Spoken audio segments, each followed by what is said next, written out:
Assalamualaikum warahmatullahi wabarakatuh. Selamat datang kembali Bapak Ibu Guru, Kementerian Agama khususnya, tentunya di channel Rahayu. Yang baru bergabung silahkan boleh di like dan di subscribe agar selalu mendapatkan upgrade dari kami. Oke Bapak Ibu, kita akan belajar bersama terkait dengan latihan soal AKG tahun 2024. Ini untuk part 2-nya. Semoga dapat menjadi referensi untuk mengerjakan AKG pada nantinya. Oke, langsung saja kita mulai ke soal yang pertama. Tujuan pembelajaran yang menggambarkan proses dan hasil belajar yang diharapkan dicapai oleh peserta didik sesuai dengan kompetensinya dimuat dalam A. Silabus, B. RPP, C. Silabus dan RPP, D. SKL. Jawaban yang benar adalah B. RPP. Soal nomor 2. Silabus dan RPP sama-sama sebagai rencana proses pembelajaran. Perbedaannya adalah sebagai berikut. A. Silabus berisi kompetensi dasar, sedangkan RPP mengarahkan kegiatan belajar untuk mencapai kompetensi dasar. B. Silabus bersumber dari standar isi dan standar lulusan, sedangkan RPP bersumber dari standar kompetensi lulusan. C. RPP dibuat oleh setiap guru, sedangkan silabus dibuat oleh tim guru. D. RPP dan silabus keduanya disusun oleh setiap satuan pendidikan. Jawabannya adalah A. Silabus berisi kompetensi dasar, sedangkan RPP mengarahkan kegiatan belajar untuk mencapai kompetensi dasar. Soal nomor 3. Perhatikan beberapa komponen dari RPP untuk mata pelajaran Bahasa Indonesia adalah sebagai berikut. 1. Kompetensi dasar. 0 kegiatan bermusyawarah. 2. Indikator. Menyebutkan 2 ciri kegiatan bermusyawarah. 3. Tujuan pembelajaran. Setelah pelaksanaan pemilihan ketua kelas, siswa dapat menyebutkan 2 ciri kegiatan bermusyawarah. 2 ciri kegiatan musyawarah dengan benar. Berdasarkan komponen-komponen RPP tersebut, prinsip digunakan adalah A. Memberikan umpan balik dan tindak lanjut. B. Mendorong partisipasi aktif peserta didik. C. Memperhatikan perbedaan individu peserta didik. D. Keterkaitan dan keterpaduan. Jawabannya adalah D. Keterkaitan dan keterpaduan. Soal nomor 4. Dalam menggunakan media dan alat bantu mengajar, guru sebaiknya memperhatikan beberapa faktor.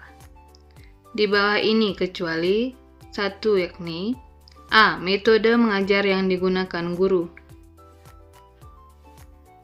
B. Karakteristik bahan ajar. C. Karakteristik bahan ajar.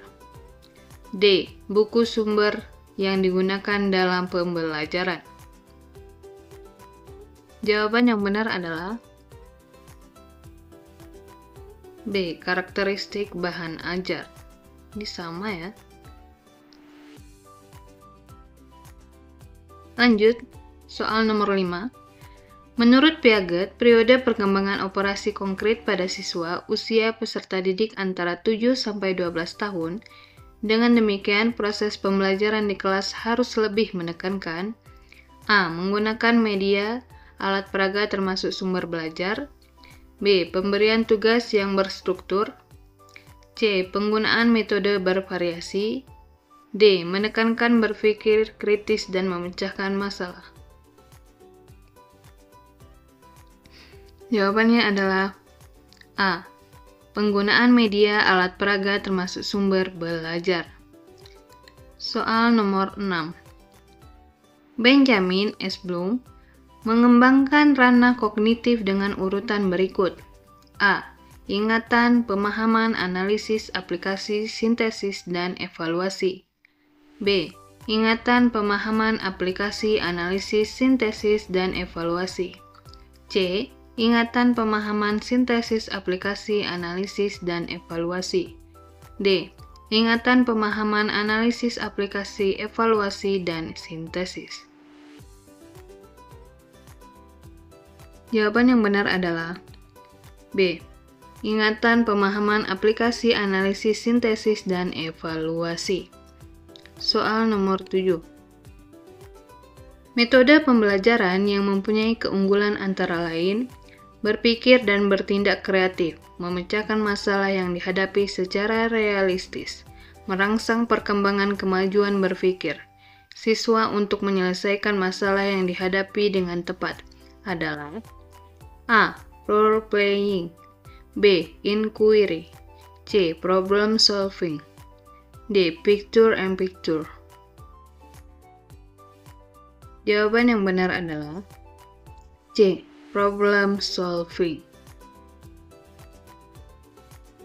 Soal selanjutnya.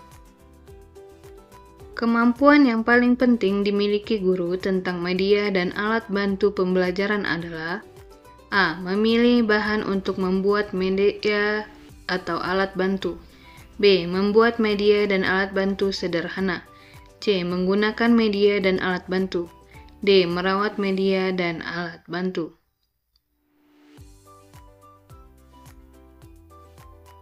Jawaban yang benar adalah B. Membuat media dan alat bantu sederhana. Soal nomor 9. Fungsi indikator dijadikan sebagai penanda dalam A. Pencapaian standar kompetensi, B. Pencapaian kompetensi dasar, C. Pencapaian tujuan pembelajaran, D. Pencapaian standar kelulusan. Jawaban yang benar adalah B. Pencapaian kompetensi dasar. Soal nomor 10.